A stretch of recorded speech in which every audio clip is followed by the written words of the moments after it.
Calling all detectives. Putting prizes in merchandise packages is an old stunt. But when the prizes are precious jewels, that's a new wrinkle. That is the situation on this page from my casebook. The casebook of Jerry Browning, private detective. Let me, Jerry Browning, private detective, tell you about my sweetest case. The box of candy came by parcel post. I opened it, found a plain white card simply signed Joe.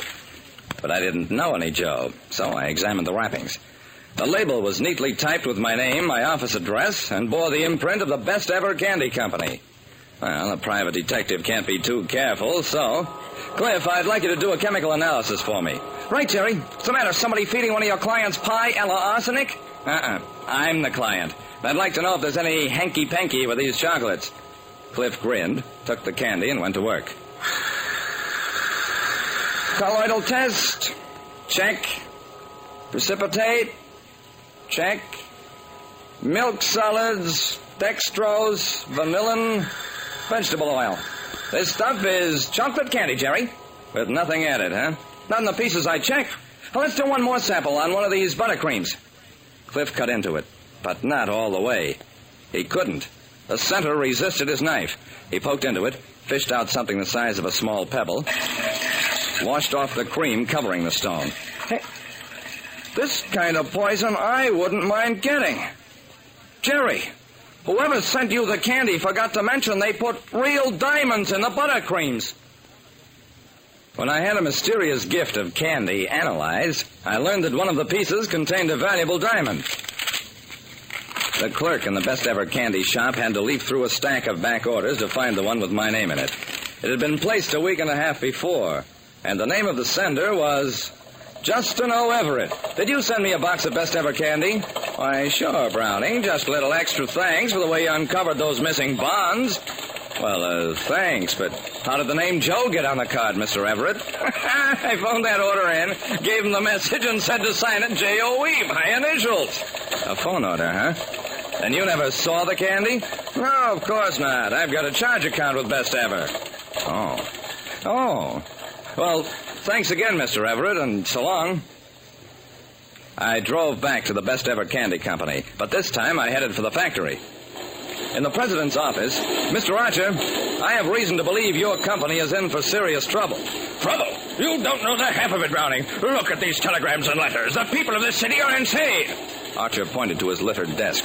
Claim they found glass in our product. One guy, an actor, broke a tooth. He wants $100,000 in damages. I tell you, the world's crazy. Not so crazy, Mr. Archer. Your buttercreams were loaded with diamonds. Ridiculous. We manufacture under a double-A sanitary rating. Our chocolate is imported from... Did you say diamonds? Yeah.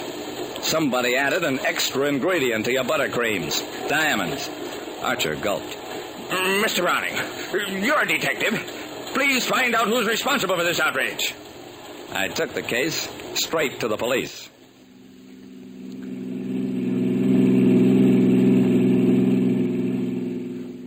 Missing diamonds? Sure, we're on the lookout for a flock of them. A week ago, Thursday night, Conway and Larkin, the wholesale jewelers, was busted into. Thief got away with a bunch of unsorted stones. A burglar alarm went off all right. Our boys chased the guy, but he got away. Did anyone get a look at him? Nope. All we know is that he was a young guy. Must have been. He jumped a high fence, lost us in the vicinity of Troop and Commerce Streets. We threw a cordon around the whole district, but the guy must have slipped through. Thanks, Sarge. I may have something for you real soon.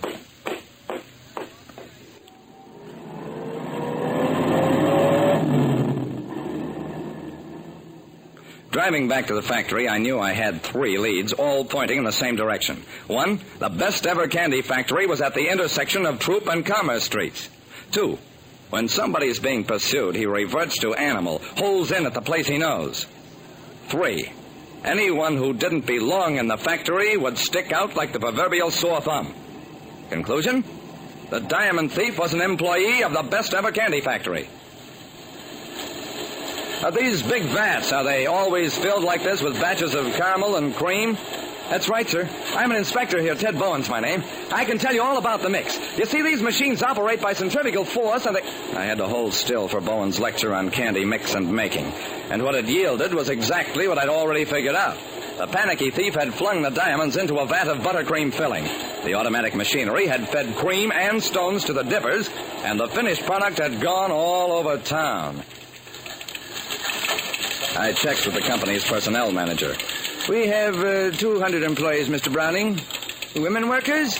60%. 60% of 200 left 80 men as possible suspects. Of this group, half worked the night shift. On the night in question, Mr. Browning, there was no absenteeism. Okay. So if 40 men were on the job the night of the robbery, then 40 others from the day shift were on the loose. Once I figured out who the guilty man was, I'd be sure to find somebody who'd remember seeing him in the plant that night. So I started reasoning. 28 men of the day shift were office workers. I eliminated them since any one of them showing up at night would have been instantly noticed. 28 from 40 leaves 12.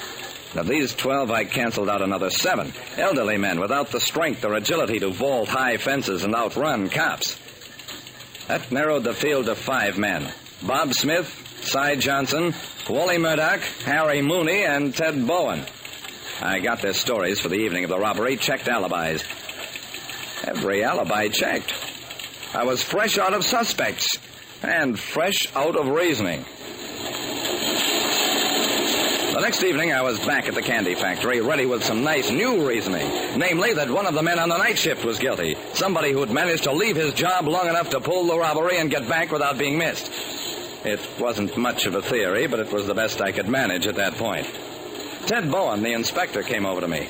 Hello, Mr. Browning. What brings you back here? Something I can't seem to figure out, Ted. How a man could leave a machine for an hour or more without being missed. That's impossible, Mr. Browning. I nodded. Yeah, I guess it... Ted, aren't you on the day shift? Why, yes, but when a new batch is being mixed late in the day, I have to stay over and see it through. Doesn't happen very often. I stepped up to him. Bowen, I'll bet it happened a week ago Thursday. The night a jeweler was robbed. You did that job, and the reason nobody here noticed anything strange was because they're used to seeing you on both shifts. The only person in the plant who can come and go day or night without being questioned. Tried to make a break for the door, but I was expecting that. Yep.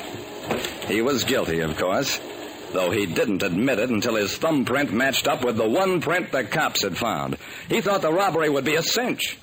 And when it proved far from that, he lost his head, ducked back to the plant, and got rid of the loot in the vat of candy mix. Like I said, crime may look as easy as taking candy from a kid. But don't be fooled. A crook always turns out to be the all-day sucker.